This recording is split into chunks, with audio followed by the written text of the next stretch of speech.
राधे राधे मित्रों, जय श्री कृष्णा। अक्षय तृतीया हिंदू धर्म में एक महत्वपूर्ण त्यौहार है। आइए जानते हैं अक्षय तृतीया के विषय में। जो वैशाख मास की शुक्ल पक्ष की तीसरी तिथि को मनाया जाता है, यह एक पवित्र दिन माना जाता है और कई धार्मिक अनुष्ठान और उत्सव इस दिन किए जाते हैं। सनातन धर्म में अक्षय तृतीया तिथि का विशेष महत्व है। वैशाख मास की तृतीया तिथि को अक्षय तृतीया के पर्व के नाम से मनाया जाता है। इस पर्व से सनातन धर्म की अनेक कथाएं और घटनाएं जुड़ी हुई हैं। इस पर्व का संबंध जैन धर्म से भी है। यही वजह है कि अक्षय तृतीया को परम कल्याणकारी तिथि माना जाता है। इस तिथि को किए गए पूजा पाठ और दान का विशेष फल प्राप्त होता है।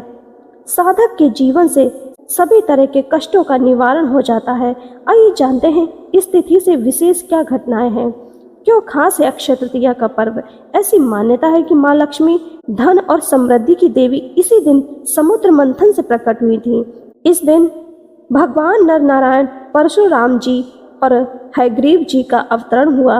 भगवान परशुराम भगवान विष्णु के छठे अवतार हैं, अतः इनका जन्म भी इसी दिन हुआ था। इस तिथि को ब्रह्मा जी के पुत्र अक्षय कुमार का जन्म हुआ। यह विश्वास है कि ब्रह्मा जी के पुत्र अक्षय कुमार का जन्म अक्षय तृतीया को हुआ था। इसी तिथि पर रावण के सौतेले भाई कुबेर जी को खजाना मिला। कुबेर को खजाना मिलने का मिथक हमें धन समृद्धि और संपत्ति के महत्व के बारे में याद दिलाता है। ऐसा माना जाता है कि उन्हें देवताओं का खजानेदार बताया गया है, जिन्होंने उन्हें अक्षय तृतीया के दिन यह पद प्रदान किया था। इस दिन सुदामा जी भगवान कृष्ण के द्वारकापुरी में मिले थे। यह एक पवित्र दिन माना जाता है और कई धार्मिक अनुष्ठान और उत्सव इस दिन किए जाते हैं। जैन धर्म के प्रथम तीर्थकर ऋषभदेव जी ने व्रत का पालन किया।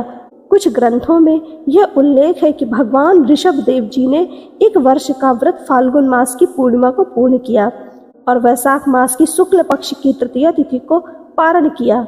इसी तिथि से महाभारत ग्रंथ की रचना शुरू हुई। महाभारत ग्रंथ एक विशाल महाकाव्य है जिसमें 1 लाख से अधिक श्लोक है। ऐसा हो सकता है कि महाभारत की रचना अक्षय तृतीया के दिन शुरू हुई हो, लेकिन इस दावे का समर्थन करने के लिए कोई ठोस सबूत नहीं है। इसी तिथि से सतयुग और त्रेता युग की शुरुआत हुई थी।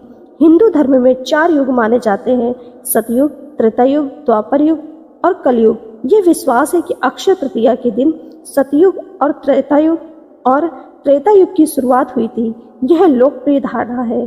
द्वापर युग का समापन अक्षय तृतीया की तिथि को हुआ। कुछ ग्रंथों में यह उल्लेख है कि द्वापर युग का समापन महाभारत युद्ध के बाद हुआ था, जो अक्षय तृतीया के कई दिनों के बाद हुआ था। अन्य ग्रंथों में यह उल्लेख है कि द्वापर युग का समापन धीरे धीरे हुआ था, एक विशिष्ट तिथि पर नहीं। आदि शंकराचार्य जी ने कनकधारा स्तोत्र की रचना की।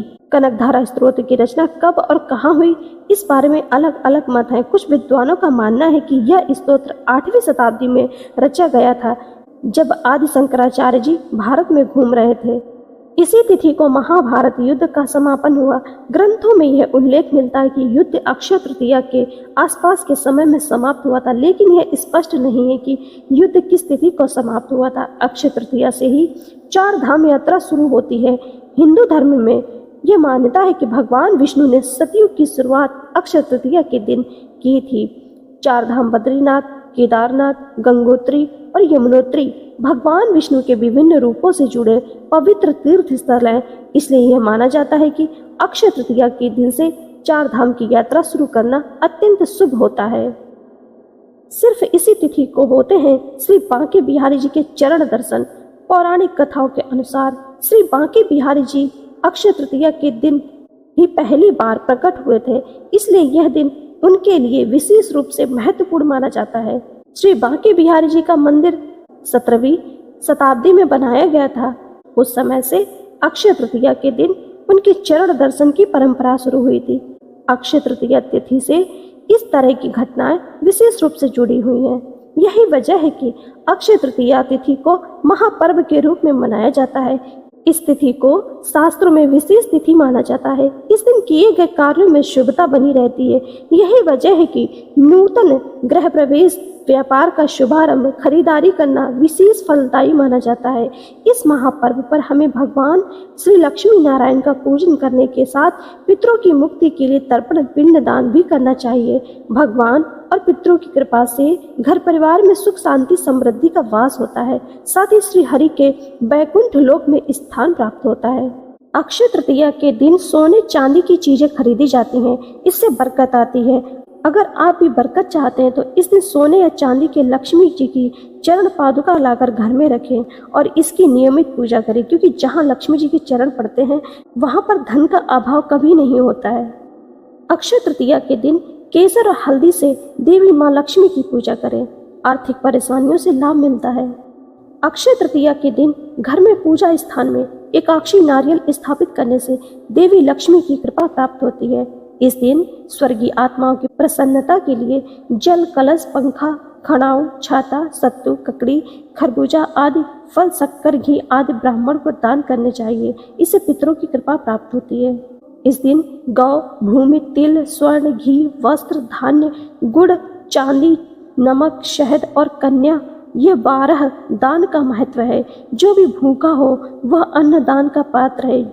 जो जिस वस्तु की इच्छा रखता है, यदि वह वस्तु उसे बिना मांगे दे दी जाए तो दाता को पूरा फल मिलता है। सेवक को दिया दान 1/4 फल देता है।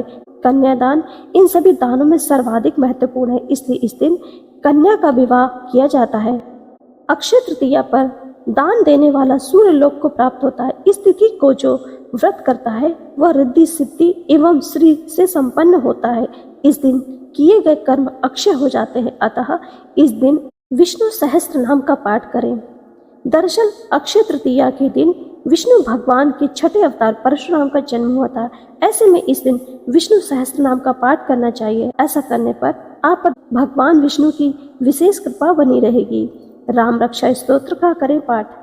अगर कोई व्यक्ति लंबे समय से किसी बीमारी से जूझ रहा हो और लाख कोशिशों के बाद भी कुछ आराम न मिल रहा हो तो ऐसे लोगों को अक्षय तृतीया के दिन राम रक्षा स्तोत्र का पाठ करना चाहिए। इससे रोगों का नाश होता है और व्यक्ति को निरोगी काया मिलती है। पितरों की मुक्ति के लिए अगर किसी व्यक्ति के पितरों को मुक्ति नहीं मिल पाई है और वह परेशान कर रहे हैं तो ऐसे में अक्षय तृतीया के दिन पितरों के नाम से दान तर्पण करना चाहिए। पवित्र गंगा स्नान करना चाहिए। इस दिन अगर पितरों के नाम से श्राद्ध कर सके तो यह और भी लाभकारी होगा और शास्त्रों में इसका विशेष महत्व भी है। पवित्र नदियों में करें स्नान। अक्षय तृतीया के दिन गंगा या फिर किसी भी पवित्र नदी में स्नान करने का खास महत्व माना गया। प्रिय श्रोताओ, आप भी अक्षय तृतीया का विशेष लाभ उठाइए। आप सभी पर माँ लक्ष्मी की कृपा बनी रहे। आप सभी का जीवन मंगलमय हो। प्रिय श्रोताओ, अगर आपको ये जानकारी पसंद आए तो लाइक अवश्य करिएगा। राधे राधे मित्रों, जय श्री कृष्ण।